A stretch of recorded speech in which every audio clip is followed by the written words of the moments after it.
प्रेम की असली पहचान। ये कहानी एक छोटे से शहर की है जहां हर सुबह सूरज की किरणें नीले आकाश में नाचती थीं। एक छोटा सा गांव था जहां हर कोई एक दूसरे को जानता था और जहां रिश्तों का सम्मान सबसे महत्वपूर्ण था।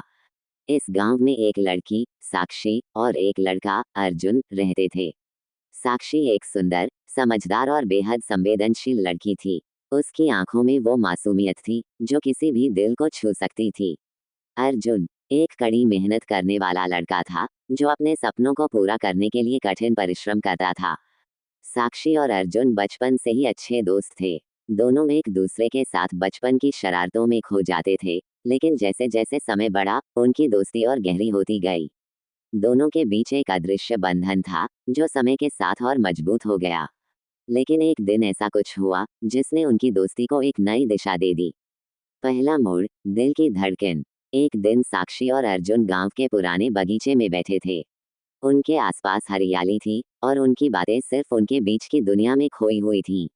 अचानक अर्जुन ने साक्षी से कहा, तुम जानती हो साक्षी, मैं तुमसे कुछ कहना चाहता हूँ। साक्षी ने अर्जुन की आंखों में देखा और मुस्कुराते हुए कहा, क्या बात है अर्जुन, तुम तो हमेशा ही कुछ न कुछ कहने के लिए तैयार रहते हो। अर्जुन की आंखें थोड़ा नर्म हो गईं और उसने कहा, मैं तुमसे बहुत प्यार करता हूँ साक्षी। साक्षी चौंकी, उसकी आंखें थोड़ा अचंभे में पड़ गईं। उसने अर्जुन की ओर देखा और फिर धीरे से कहा, लेकिन अर्जुन, हम सिर्फ अच्छे दोस्त हैं। क्या तुम सच में इस रिश्ते को बदलना चाहते हो? अर्जुन की आंखों में थोड़ी सी चिंता और उम्मीद थी। उसने कहा, मैं जानता हूँ कि हम अच्छे दोस्त हैं, लेकिन मेरा दिल कहता है कि तुमसे ज्यादा किसी से प्यार नहीं कर सकता। मैंने बहुत सोच समझकर यह बात कही है। साक्षी चुप रही। उसकी आंखों में कई सवाल थे। क्या वह अर्जुन के साथ इस रिश्ते को एक नई मोड़ पर ले जा सकती है? वो खुद भी नहीं जानती थी। दोनों के बीच कुछ समय के लिए खामोशी छा गई। दूसरा मोड़, जिंदगी की सच्चाई। कुछ दिनों बाद साक्षी ने महसूस किया कि उसकी जिंदगी में अर्जुन की अहमियत कितनी बढ़ गई थी। लेकिन उसका दिल कुछ उलझन में था। उसे लगता था कि अगर वह अर्जुन के साथ रिश्ते को आगे बढ़ाती है, तो क्या वह अपने परिवार और समाज की उम्मीदों पर खरा उतर पाएगी। एक दिन साक्षी अपने घर में बैठी थी और उसके दिमाग में एक सवाल घूम रहा था, क्या मैं अर्जुन के साथ अपने रिश्ते को और गहरा कर सकती हूँ? उसने अर्जुन से मिलने का निर्णय लिया। बगीचे में जब दोनों मिले, साक्षी ने अर्जुन से कहा, मैंने बहुत सोचा और मुझे लगता है कि मैं तुम्हारे साथ आगे बढ़ने के लिए तैयार हूँ, लेकिन मुझे ये जानने की जरूरत है कि तुम्हारा प्यार सिर्फ मेरी दोस्ती के कारण है या फिर तुम्हारा दिल सच में मुझे चाहता है।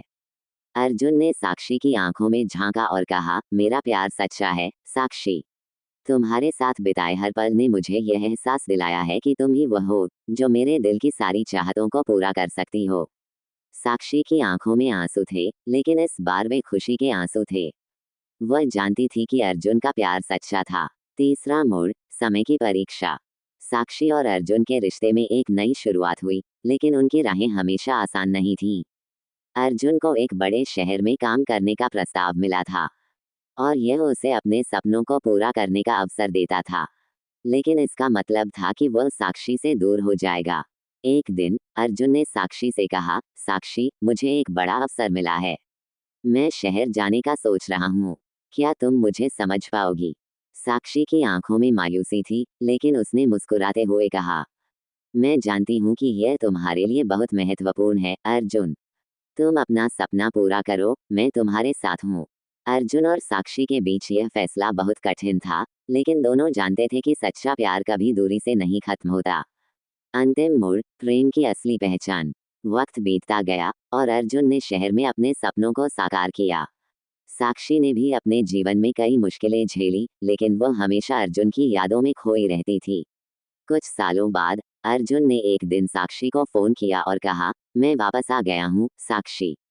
साक्षी का दिल जोर से धड़क उठा। उसने अर्जुन से मिलने का निर्णय लिया। जब दोनों मिले तो उनका प्यार पहले से कहीं ज्यादा गहरा हो चुका था। अर्जुन ने साक्षी से कहा, तुम्हारा इंतजार करना सबसे कठिन था साक्षी, लेकिन तुमसे ज्यादा किसी को मैं नहीं चाहता था। साक्षी ने मुस्कुराते हुए कहा, तुमसे ज्यादा कोई नहीं अर्जुन, मैं हमेशा तुम्हारे साथ हूँ। दोनों ने एक दूसरे को गले लगाया और उस दिन से उनके प्यार की कहानी एक नई शुरुआत को महसूस कर रही थी।